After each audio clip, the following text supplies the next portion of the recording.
ಬನ್ನಿ ಸ್ನೇಹಿತರೆ, ನಮ್ಮ ನಮಸ್ತೆ ಹಿಂದೂಸ್ತಾನ್ ಮೈಸೂರು ಇಂದಿನ ಎಪಿಸೋಡ್ಗೆ ಎಲ್ಲರಿಗೂ ಸ್ವಾಗತ ಸುಸ್ವಾಗತ. ನರೇಂದ್ರ ಮೋದಿ ಅಂತ ಅತ್ಯುತ್ತಮ ದೇಶಭಕ್ತ ಪ್ರಧಾನಮಂತ್ರಿಯಾಗಿ ಬಂದಿದ್ದಾರೆ. 2034ರಲ್ಲೂ ಅವರೇ ಗೆಲ್ತಾರಂತೆ. ಇರಲಿ, ಸಂತೋಷದ ವಿಷಯ.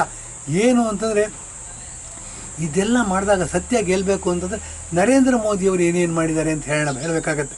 ಬನ್ನಿ ನೋಡಿ. ಅಯೋಧ್ಯೆಯಲ್ಲಿ ದೇಶ ಪ್ರೇಮ ಅಂತ ಬಂದರೆ ಅದು ಊಟದ ಸಮಸ್ಯೆ ಫಸ್ಟು. ಅದು ಬಿಟ್ಬಿಟ್ರೆ ಮಾನಸಿಕ ಸಂತೋಷ ಬಹಳ ದೊಡ್ಡದಾಗತ್ತೆ. ದೇಶ ಪ್ರೇಮದಲ್ಲಿ ಭಗತ್ ಸಿಂಗ್ ದೇಶಕ್ಕೋಸ್ಕರ ಪ್ರಾಣ ಕೊಟ್ಟರು, ಚಂದ್ರಶೇಖರ್ ಆಜಾದ್ ಪ್ರಾಣ ಕೊಟ್ಟರು, ರಾಮ್ ಪ್ರಸಾದ್ ಬಿಸ್ಮಿಲ್ಲಾ ಪ್ರಾಣ ಕೊಟ್ಟರು, ನೇತಾಜಿ ಸುಭಾಷ್ ಚಂದ್ರ ಬೋಸ್ ಪ್ರಾಣ ಕೊಟ್ಟರು. ಅಂತಂದರೆ ಇದು ಎಮೋಷ್ನಲ್ ಇಶ್ಯೂ, ಮಾನಸಿಕ ಬೆಳವಣಿಗೆಗೆ ಸಂಬಂಧಪಟ್ಟಿದ್ದು. ಆ ಥರ ಬಂದಾಗ ಭಾಳ ದೊಡ್ಡ ಇಶ್ಯೂ ಆಗುತ್ತೆ ದೇಶ ಪ್ರೇಮ ಅನ್ನೋದು. ಆ ದೇಶ ಪ್ರೇಮ ಬೆಳೆಸ್ಕೊಂಡಿರ್ತಕ್ಕಂಥ ವ್ಯಕ್ತಿ ಪ್ರಧಾನಮಂತ್ರಿಯಾಗಿ ಫಸ್ಟ್ ಟೈಮ್ ಸಿಕ್ಕಿದ್ದಾರೆ. ಹಾಗಾಗಿ ಅವರೇನು ಮಾಡಿದ್ರು, ನಮ್ಮ ಹೃದಯಗಳ ಭಾವನೆ ತಟ್ಟತಕ್ಕಂಥ ಒಂದು ದೊಡ್ಡ ಕೆಲಸ ಮಾಡಿದ್ರು. ಏನು ಅಂತಂದರೆ, ಅಯೋಧ್ಯೆಯಲ್ಲಿ ರಾಮ ಮಂದಿರ ನಿರ್ಮಾಣ ಮಾಡಿದ್ದು. ಅಯೋಧ್ಯೆಯಲ್ಲಿ ರಾಮ ಮಂದಿರ ನಿರ್ಮಾಣ ಆಯಿತು ಅಂದರೆ 2024 ಜನವರಿ 22ನೇ ತಾರೀಕು ಅಯೋಧ್ಯೆಯಲ್ಲಿ ರಾಮ ಮಂದಿರದ ಇದು ಆಯಿತು. ರಾಮವನ್ನು ಸ್ಥಾಪಿಸಿದ್ರು, ಮಂದಿರ ಉದ್ಘಾಟನೆ ಆಯಿತು. ಅದು ಪ್ರಪಂಚದಲ್ಲೇ ಅತ್ಯದ್ಭುತವಾದ ದೇವಸ್ಥಾನ, ಮತ್ತು ಅತ್ಯಂತ ದೊಡ್ಡ ಏರ್ಪೋರ್ಟ್ ಆಯಿತು, ಮತ್ತು ಇಂಟರ್ನ್ಯಾಷನಲ್ ಸಿಟಿ ಆಯಿತು. ಅನೇಕ ದೇಶಗಳಿಂದ ರೆಪ್ರೆಸೆಂಟೇಟಿವ್ಸ್ ಬಂದಿದ್ದರು, ಅವರೆಲ್ಲರೂ ಭಾಗಿಯಾದರು. ಇದೇನಾಗಿದೆ, ಇಷ್ಟು ದೊಡ್ಡ ಸ್ವಾತಂತ್ರ್ಯ, ನಮ್ಮ ಹಿಂದೂಗಳ ಭಾವನೆಗಳಿಗೆ ಹತ್ತಿರವಾಗಿರ್ತಕ್ಕಂಥ ಒಂದು ದೊಡ್ಡ ಕೃತಿ ನಡೆದಿದೆ, ಕಾರ್ಯ ನಡೆದಿದೆ ಅಂದರೆ ಅಯೋಧ್ಯೆಯಲ್ಲಿ ರಾಮ ಮಂದಿರ ನಡೆದಿದೆ. ಹಾಗಾಗಿ ನಮ್ಮ ದೇಶಕ್ಕೆ ನಿಜವಾಗ್ಲೂ ಸ್ವಾತಂತ್ರ್ಯ ಬಂತ ಅಂತ ಯೋಚನೆ ಮಾಡಿದಾಗ, ಹೌದು, ನಮ್ಮ ದೇಶಕ್ಕೆ 1947ರಲ್ಲಿ ಬರೀ ಪೇಪರ್ ಸ್ವಾತಂತ್ರ್ಯ ಬಂದಿತ್ತು, ಮತ್ತು ಭ್ರಷ್ಟರ ಸ್ವಾತಂತ್ರ್ಯ ಬಂದಿತ್ತು. ನಿಜವಾದ ಸ್ವಾತಂತ್ರ್ಯಕ್ಕೆ ಮೊದಲನೇ ಸ್ಟೆಪ್ ಇಟ್ಟಿದ್ದೀವಿ ಅಂತಂದರೆ 2024ನೇ ಇಸ್ವಿ ಜನವರಿ 22ನೇ ತಾರೀಕು ನರೇಂದ್ರ ಮೋದಿಯವ್ರ ಕೈಯಿಂದ ಅಯೋಧ್ಯೆ ರಾಮ ಮಂದಿರ ಉದ್ಘಾಟನೆ ಆಗಿ, ಆವಾಗ ನಮಗೆ ಸ್ವಾತಂತ್ರ್ಯ ಬಂತು ಅಂತ ಅಂದ್ಬಿಟ್ಟು ನಿಜವಾದ ರೆಕಾರ್ಡ್ಗಳಲ್ಲಿ ನಾವು ರೆಕಾರ್ಡ್ ಮಾಡ್ಕೋಬೋದು. ಇದು ಮೊದಲನೇ ಪಾಯಿಂಟ್. ಎರಡನೇ ಪಾಯಿಂಟ್ ಹೇಳ್ತೀನಿ ಬನ್ನಿ. ಕೊರೋನಾ ಬಂದಾಗ ನಾವು ಇದುವರೆಗೂ 65 ವರ್ಷಗಳಲ್ಲಿ ಏನು ಮಾಡ್ತಿದ್ವಿ, ಅಮೇರಿಕಾದವ್ರು ಲಸಿಕೆ ಕಂಡು ಹಿಡಿತಾರಂತೆ, ರಷ್ಯಾದವ್ರು ಲಸಿಕೆ ಕಂಡು ಹಿಡಿತಾರಂತೆ, ಜರ್ಮನಿಯವ್ರ ಲಸಿಕೆ ಕಂಡು ಹಿಡಿತಾರಂತೆ ಅಂತಿದ್ವಿ. ಏನಾಯಿತು, ನರೇಂದ್ರ ಮೋದಿಯವರ ಅಧಿಕಾರಾವಧಿಯಲ್ಲಿ ಏನು ಮಾಡಿದ್ರು, ಕೊರೋನಾ ಲಸಿಕೆಗಳನ್ನ ಕಂಡು ಹಿಡಿದ್ರು. ಕೊರೋನಾ ಲಸಿಕೆಗಳನ್ನ ಕಂಡು ಹಿಡಿದು ಅನೇಕ ದೇಶಗಳಿಗೆ ಫ್ರೀಯಾಗಿ ಕೊರೋನಾ ಲಸಿಕೆಗಳನ್ನ ಕೊಟ್ಟರು. ಹೀಗಾಗಿ ಇಂಡಿಯಾ ದೇಶ ಕೊರೋನಾನ ನಿಯಂತ್ರಣದಲ್ಲಿಡೋದಕ್ಕೆ, ಕೊರೋನಾ ಪೀಡಿತನ ವಾಸಿ ಮಾಡೋದಕ್ಕೆ ಫಸ್ಟ್ ಲೀಡರಾಗಿ ನಿಂತ್ಕೊಳ್ತು. ಅನೇಕ ಲಸಿಕೆಗಳನ್ನ ಕಂಡು ಹಿಡಿದು ಅನೇಕ ದೇಶಗಳಿಗೆ ಫ್ರೀಯಾಗಿ ಕೊಟ್ಟು ನೋಡಿ, ವಿಶ್ವಗುರು ಆಗೋಕ್ಕೆ ಮೊದಲನೇ ಹೆಜ್ಜೆ ಇಟ್ಟರು. ಇದಾದ ನಂತರ ಬನ್ನಿ, ನಮ್ಮ ದೇಶ ನೋಡಿ, ನಾವಿಲ್ಲೇ ಕೂತ್ಕೊಂಡು ಮಂಗಳ ಗ್ರಹದಲ್ಲಿರ್ತಕ್ಕಂಥ ಜನಗಳ ಜೊತೆ ಮಾತಾಡ್ತಿದ್ವಿ, ಬೇರೆ ಸೂರ್ಯಗ್ರಹದಲ್ಲಿರ್ತಕ್ಕಂಥ ಜನಗಳ ಜೊತೆ ಮಾತಾಡ್ತಿದ್ವಿ. ಅಂತಂದರೆ ಅತಿ ಅದ್ಭುತವಾದ ಕೆಲಸ. ಅಂಥ ಅದ್ಭುತವಾದ ಕೆಲಸ ಮಾಡೋದಕ್ಕೆ ಮತ್ತೊಂದು ಹೆಜ್ಜೆ ಇಟ್ಟವರು ನರೇಂದ್ರ ಮೋದಿ. ಏನಂತಂದರೆ, ಮಾರ್ಸ್ಗೆ ಸ್ಯಾಟಲೈಟ್ನ ಹಾರಿಸಿದ್ರು. ಮತ್ತು ಇದಲ್ದೇ ಬನ್ನಿ, ಹೊಟ್ಟೆ ತುಂಬಿಸೋದಕ್ಕೆ ಏನು ಕೆಲಸ ಮಾಡಿದ್ರು ಅಂತ ಹೇಳ್ತೀವಿ. ಏನು ಅಂದರೆ, ಅಂತ್ಯೋದಯ ಕಾರ್ಡ್ ಮತ್ತು BPL ಕಾರ್ಡ್ನವ್ರಿಗೆ ರೇಷನ್ ಕೊಡ್ತಾಯಿದ್ರು. ಕೊರೋನಾ ಟೈಮಲ್ಲಿ ಕೊಡೋಕ್ಕೆ ಶುರು ಮಾಡಿದ್ರು, ಫ್ರೀಯಾಗಿ ಕೊಡೋಕ್ಕೆ ಶುರು ಮಾಡಿದ್ರು. ಈ ಥರ ರೇಷನ್ ಕೊಡೋದನ್ನು 2028ರವರೆಗೂ ಕೊಡ್ತಾರಂತೆ. ನೋಡಿ, ಇದು ಅತಿ ಅದ್ಭುತವಾದ ಕೆಲಸ. 140 ಕೋಟಿ ಜನದಲ್ಲಿ 80 ಕೋಟಿ ಜನಕ್ಕೆ 6 ವರ್ಷ 7 ವರ್ಷ 8 ವರ್ಷ ಫ್ರೀಯಾಗಿ ರೇಷನ್ ಕೊಡ್ತಾರೆ, ಹೊಟ್ಟೆ ತುಂಬ ಊಟ ಹಾಕ್ತಾರೆ ಅಂದರೆ ಪ್ರಪಂಚದಲ್ಲಿ ಎಲ್ಲಿದೆ, ವರ್ಲ್ಡ್ ರೆಕಾರ್ಡ್ ಇದು.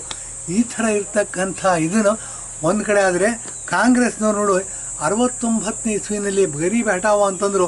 ಕಾಂಗ್ರೆಸ್ನವ್ರು ಗರೀಬ್ ಹಟಾವ ಆಯಿತು, ಇಂದಿರಾ ಗಾಂಧಿಯವ್ರು ಗರೀಬ್ ಹಟಾವ ಆಯಿತು, ಕಾಂಗ್ರೆಸ್ ಸಂಸತಿಯವ್ರದ್ದೆಲ್ಲ ಗರೀಬ್ ಹಟಾವ ಆಯಿತು, ಬಾಲಂಗೋಚಿಗಳು ಗರೀಬೇನು ಹಟಾವ ಆಯಿತು. ಯಾರೋ ಬರ್ತಾರೆ, ಯಾವುದೋ ಹಳ್ಳಿಯಿಂದ ಬರ್ತಾರೆ, ಬೆಂಗಳೂರಿನಲ್ಲಿ ಗುಡ್ಡಗಳನ್ನ ವಶಪಡಿಸ್ಕೊಂಡ್ಬಿಡ್ತಾರೆ, ಇಂಜಿನಿಯರಿಂಗ್ ಕಾಲೇಜುಗಳನ್ನ ಮಾಡ್ತಾರೆ. ನಾನು ಹಳ್ಳಿಯಿಂದ ಬೆಂಗಳೂರಿಗೆ ಬಂದರೆ ರಾಜಕೀಯ ಮಾಡೋದಕ್ಕೆ ಅಂತಾರೆ. ಅವ್ರು ಏನಾರು ಪರಪ್ಪನ ಅಗ್ರಹಾರ ಜೈಲಿನಿಂದ ಹೊರಗೆ ಬಂದರೆ, ಪರಪ್ಪನ ಅಗ್ರಹಾರದಿಂದ ಹಿಡಿದು ವಿಧಾನಸೌಧದವರೆಗೂ ಕಾರಿನ ಲೈನ್ ಕಾರುಗಳು ಪ್ರೊಸೆಷನಲ್ಲಿ ಬರ್ತಾರೆ. ಅವರು ಉಪಮುಖ್ಯಮಂತ್ರಿಯಾಗಿದ್ದಾರೆ. ಇದನ್ನೆಲ್ಲ ನೋಡಿದಾಗ ನಾವು ಸತ್ಯ ಗೆಲ್ಲಬೇಕು ಅಂತ ಅನ್ಸೋದೇ ಇಲ್ವಾ?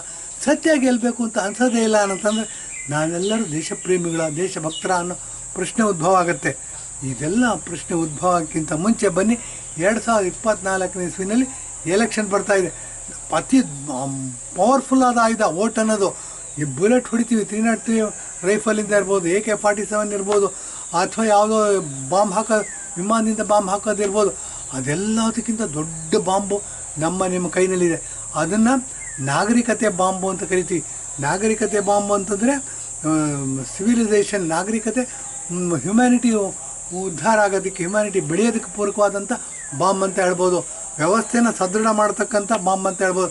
ಅಂಥ ಬಾಂಬ್ ಅಂತಂದರೆ ಓಟು.